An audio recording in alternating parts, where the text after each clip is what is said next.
The holidays are enough to make you crazy. We put a lot of stress on ourselves.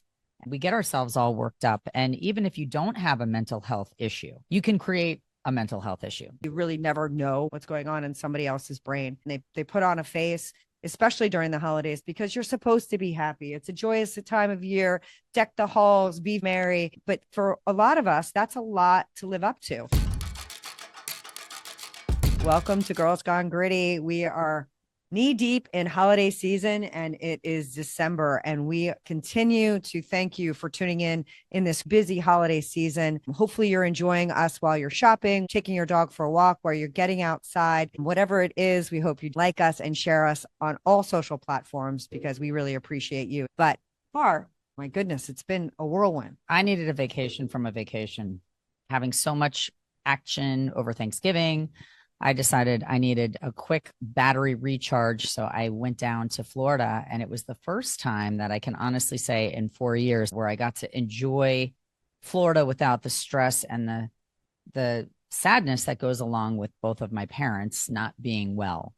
And I love my state. And it was really nice to go down to Miami for Art Basel and to soak up some sun. It was, a nice mental health holiday for me. Well, the Sunshine State is always a good recharge this time of year living in the Northeast. We've got that polar vortex coming through most of the country, and it's going to put people inside and put people in a different state of mind. So we are excited to tackle that topic today because it's an important one. Weather is the tip of the iceberg for some mental health issues. When you live in the Northeast and it starts getting dark at 4:30 in the afternoon, and you're talking to somebody that's in Florida or lower equator, and you see that it's still sunny and bright there, it can work on you. Yeah. Well, we in the Northeast always say we love the change of seasons. That's how we cope with that. Hopefully we'll give you some coping techniques. But before we get to that, we have some interesting top threes as we usually do. And coming in at number 3, Girls Gone Gritty. We are ready. First time ever podcast category in the Golden Globes. Ooh, this is exciting. I love when they add a new category in any of the award shows. And I can't believe it's taken this long because podcasting, although we've only been doing it just under 2 years, it's been around. I know podcasters that have been in this space for plus 10. So it'll be interesting to see if it's a Mel Robbins. It's definitely going to be or a Joe Rogan. Oh, you know or what? Andrew Huberman or a Call Her Daddy. There's a lot of people in this space, yours truly included, and we will aspire to get to that stage one day. Number 2, cut the line. Disaster for Disney Access Service. A lot of people misuse the disability card when going to Disney and looking to expedite. Listen, I have no problem with people that have legitimate disabilities, but over the years, we've been watching the number of jazzies go up, the number of people in the disabled line. You never want to judge a book by its cover because you never know what somebody has going on behind the scenes. The people who take advantage of these systems are the problem. And what I did like about the story is that Disney has gotten to a point where if you lie or misuse this disability card, you will be banned from the parks. They're trying to do a nice thing for people that need the service. Okay, number 1, AI shopping. No, this isn't your personal shopper. This is your wake-up call. Personalized pricing. This is a really scary story. Retailers are using data. They know your zip code, your shopping habits, what you'll pay for something. And we see this with the algorithms. But now California has shown that when you check out, your pricing can be different. I sent this article to my mom because she didn't believe me. And it's insane that they can pick a demographic and basically fleece you because you're willing to pay more. How does AI price me differently by looking at my shopping history? Correct. Okay, got it. And a lot of it is your zip code. Right. And they see what you've purchased in the past and what your threshold is, which I think that's nefarious. I feel like that's bait and switch. I feel like that's a lot of old school things that they weren't able to do that now because of the digital and online shopping trends, they're sneaky. That's enough to make you crazy. It really is enough to make you crazy. The holidays are enough to make you crazy. That's the hard part. You have to remember that it's about the joy. It's about family. It's, really about doing something considerate and kind for someone. It doesn't have to be material and monetary, everything. It's simple acts, but we put a lot of stress on ourselves.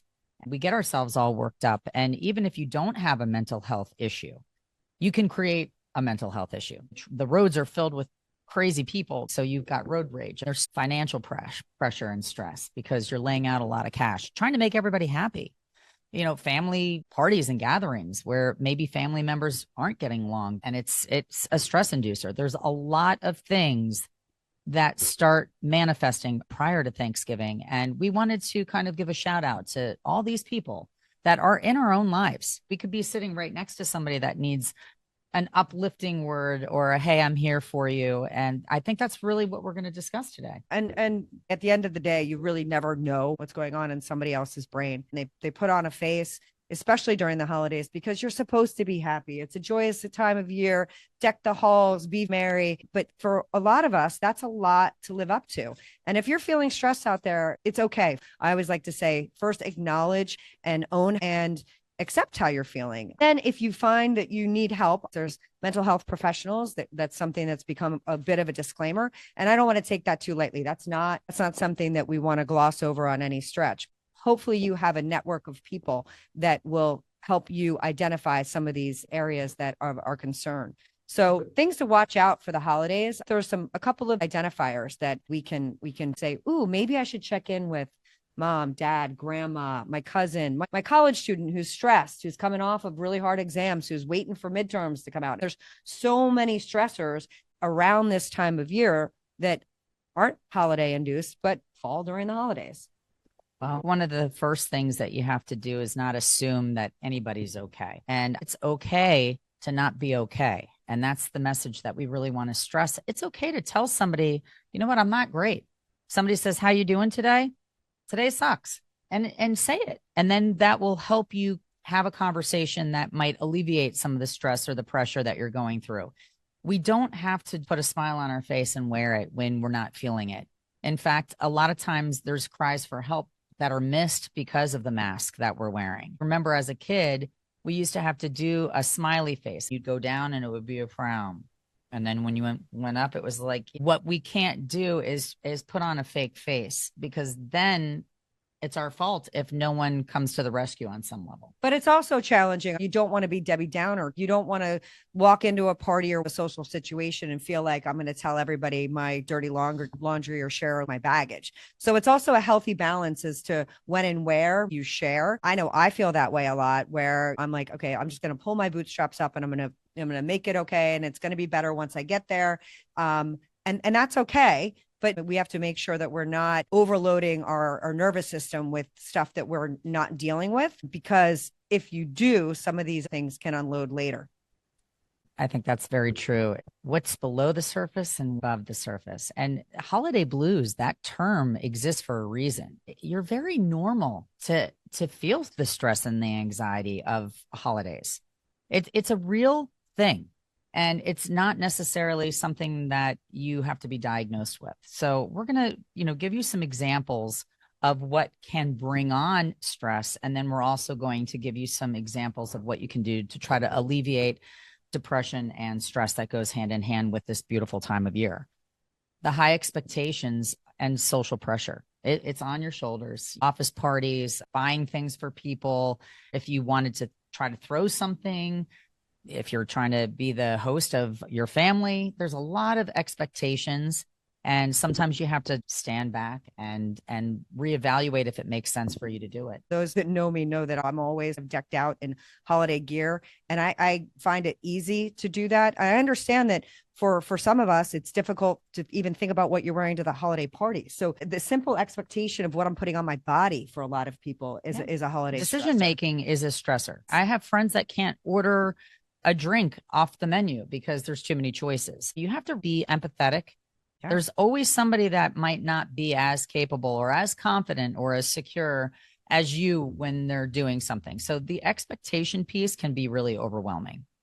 Financial stress, that is something that is real. The cost of gifts, travel, and hosting causes significant anxiety and can make you depressed. Yeah, it's real. And for a lot of us, bonuses don't come until after December 31st or post. February. So you're laying out a lot of money in the last couple of months. And the other thing that I think is interesting, and we've talked about health a lot, is that I'm also trying to be smart about getting doctor's visits in at the end of the year, which is an additional stressor, and nobody can take you in. So you're also trying to be smart and strategic about Because finances. everybody's doing that because everybody's met their deductible. So they're all doing the same thing. I know sometimes it's really hard though to meet your deductible if you've had like a relatively healthy year. Yeah. Well, I met my deductible and then some this year with Exactly. my children. Thank you very much, Jack, Shane, Kyle, and Nate. Loneliness and grief is real. This is a holiday where I don't have parents, and there's a lot of people that are missing somebody. And like we said last week, to honor those that are not with us, leave an empty chair at the table. But that doesn't fix things. It's a change, and to grieve is to have loved. It's an honor and a privilege to grieve, but it's hard and it's heightened during the holidays, especially when loved ones are what holidays are about. Yeah. And when it's the first time that I'm There's so many not firsts. doing this. And Thanksgiving and the Christmas holidays tend to be ones that most people, they're all doing something together. It's very glaringly obvious when we have an empty chair, and it can be really hard. So check in with those people that have lost somebody this calendar year, especially this time of year. And if you live next to some elderly people that might not have somebody to share a holiday with, or you know that they're sitting over there in that house by themselves, bring some cookies over that you're baking and knock on the door and say hello. Put yourself out there and you will feel so much better about a small gesture. Seasonal affective disorder. This is real. Reduced sunlight in the winter can trigger depressive symptoms. This is a true diagnosis. Coming from Florida and taking sunshine for granted, I really feel it. I'm not a depressed person, but it definitely affects my mood, and I feel tired and it can make me feel lazy. So if I actually did have some type of a diagnosis, I can't even imagine what the ramifications would be, because if you're already feeling tired and alone because you're depressed and you're in a dark place and now it's dark out, you have to figure out how to maximize your sunlight. If you're working and you can be near a window, if you can get up early so that you can get some fresh air, there's a lot of different strategies to get sunshine or light back in your life, or be the light for somebody else. Absolutely. And the Nordic countries are the happiest on the planet. So, and they get the least amount of sunlight. So there is a way through it. And a lot of it is community. You can always look to our friends to the north that figure out a way, because there is a way through it. But when you've gotten used to it, like Farley has in Florida, it can definitely be a challenge. So check in on your people that are snowbirds that are coming up and they're like, wait, what? Where's the sun? We need to revisit daylight savings time. But I keep saying it really needs, it's really crazy. Family dynamics, navigating difficult family relationships and conflicts is a major stressor for a lot of people. Stress and anxiety all mimic depression. You don't know which one is which, but you know one can cause the other, and it's real. So if you know that a family situation is going to put you over the edge, I would eliminate yourself from that. Don't do it. We don't have to put ourselves into these situations that are toxic, or that could be the catalyst for things going backwards. Be true to yourself.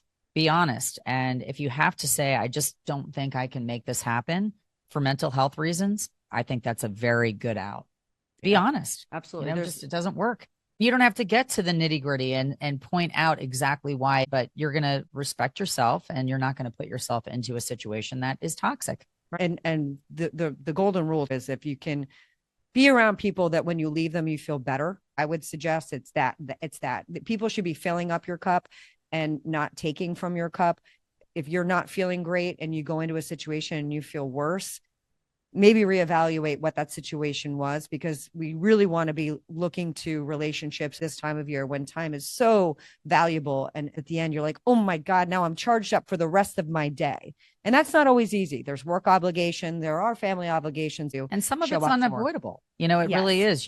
Let's say you go to your in-laws every other year, and whatever the recipe for success or disaster is, figure out a strategy. If you have to suck it up, if you have to do it, then figure out a way that you can do it and it won't be toxic to you. Have a conversation with your significant other, or immerse yourself in the kids, because they bring joy to most situations. Yeah. And we referenced last week with CBD and alcohol. In that situation, be careful with your consumption of extracurricular things, because they can exacerbate any feelings and insecurities that you might have. So just be mindful of what you do if you're walking into a situation where there's a little bit of an unknown. The statistics go up. People drink more over the holidays, and you come down the next day and the next day and the next day. So just remember, it can be a temporary upper, but it is a downer. People are more inclined to commit suicide right around a holiday. It's the days leading up to it, which put people into, a downward spiral. So you're not just looking on these big monumental holidays. You're looking at people's behavior prior to and thinking of what's coming. I know friends that have lost their husbands, and the day that is the anniversary of the loss of this person is always devastating, but the pressure of coming up on the anniversary of the lost person is even worse. Yeah. So you have to put things into perspective and recognize it's not just a one-day event. It's a snowball effect prior. Yeah, absolutely. Trauma triggers. The season can bring back traumatic memories, overwhelming your nervous system. It could be something that you experienced as a kid. It could be a lot of things. It could be a near tragedy. Whatever evokes or triggers a response in you that isn't a good one, we also have to be very sensitive about. And that's something that hypnosis therapy has been introduced to tackle it. But if there's something every year that is unavoidable, it's going to be there, you have to figure out a way to bypass it or deal with it head on so that it doesn't affect you year after year and become polarizing.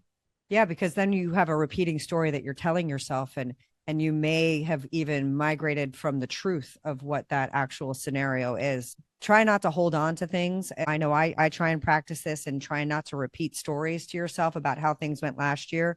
When your lens is not in a good place, you don't want that to become your new story of what the holidays become, because there are so many opportunities for you to engage people throughout the holidays, not only in a social setting, but via social media, and see what everybody's doing and where they're going and what they're getting. It can become information overload for a lot of us in the holiday season. I'm going to go through a couple of the scenarios that we should all be looking for this holiday season to see if there are people in our life that may be struggling a little bit more than we think. So couple of quick things. They miss out on building new traditions. They don't want to be available for anything that's new, and they peace out on anything. They're changing up their daily routine. They've stopped working out. They've stopped going to the gym. They've stopped having their morning cup of coffee with a friend group. They've stopped taking the dog for a walk. They make excuses to say no. You have your friend who's never available, and now they're really not available. That's a definite red flag.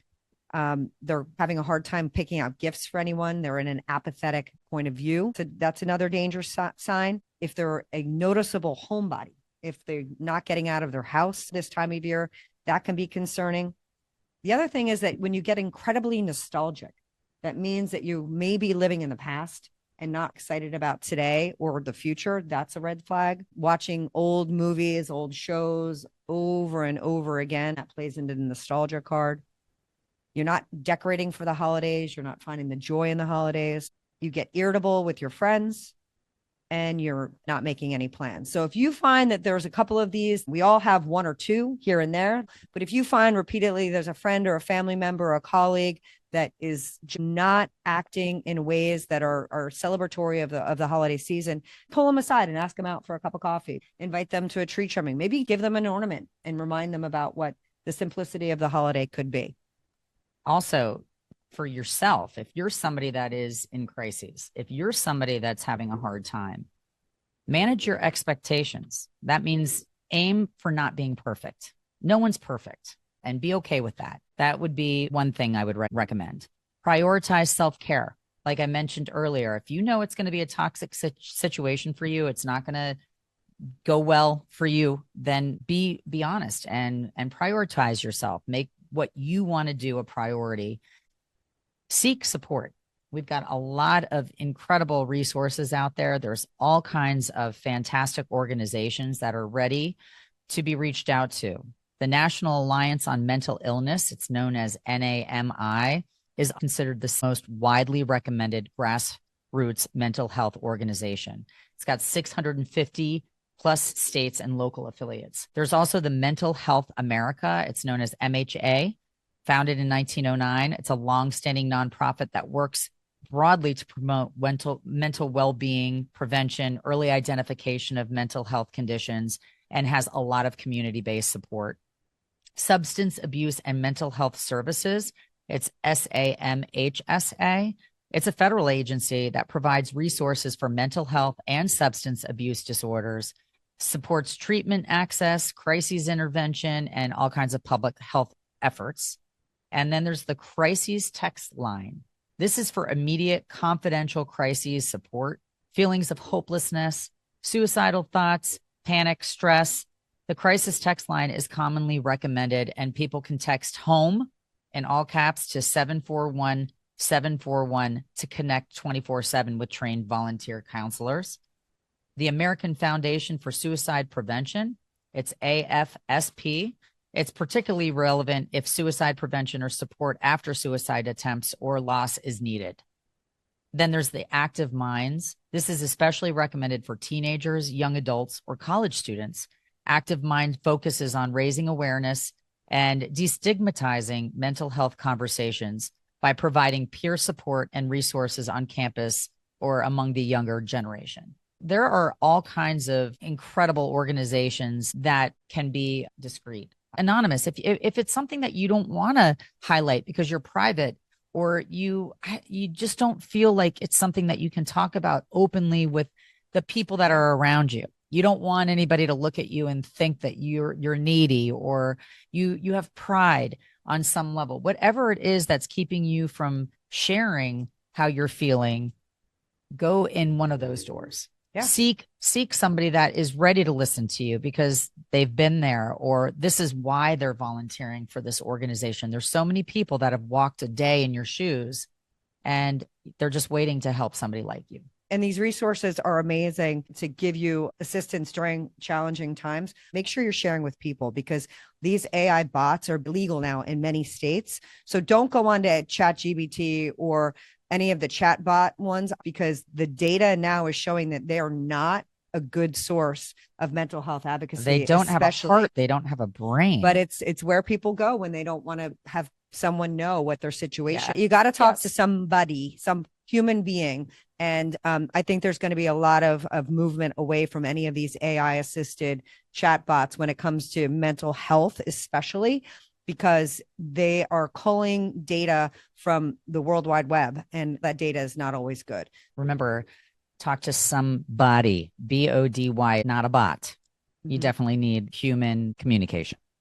Yes, because the only connection that matters is this connection between each other and this short life that we have on this planet. So we appreciate that you're sharing your time, effort, and energy with us. And we are excited about our Got Grit person today.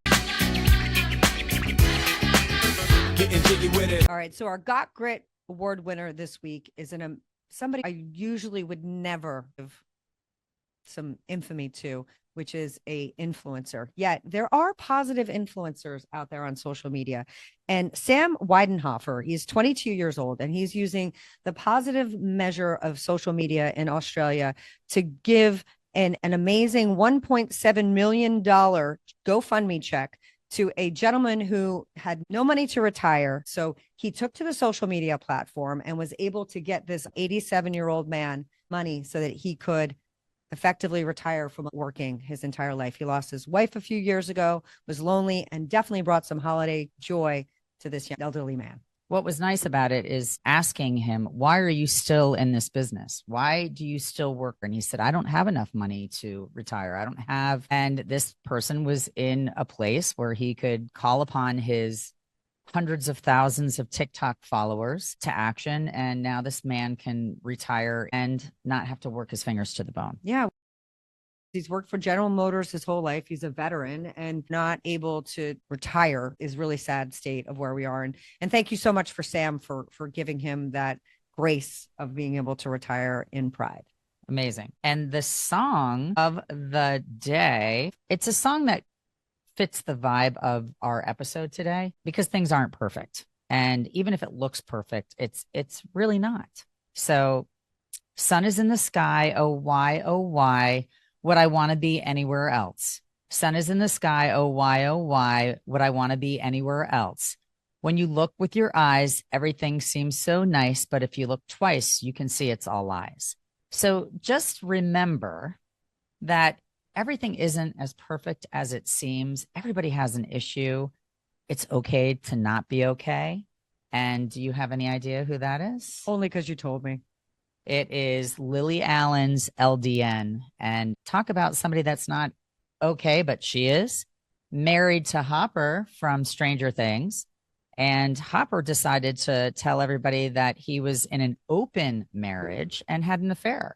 So Lily, a cathartic way for her to heal was to express herself musically. And she did a whole album where she's basically dissing him. And it's awesome and it's real. So just know that it's okay not to be okay. And you can scream and yell and talk about it. And hopefully you'll share after this episode and get some help, because we could all use help and friends and open lines of communication. Yeah. And if there's somebody that you think could benefit from this episode or any of our episodes prior, or alcohol and THC last week, please feel free to share. We appreciate you giving us to your friends and your family. And we thank you so much for tuning in. Keep it gritty. Peace out.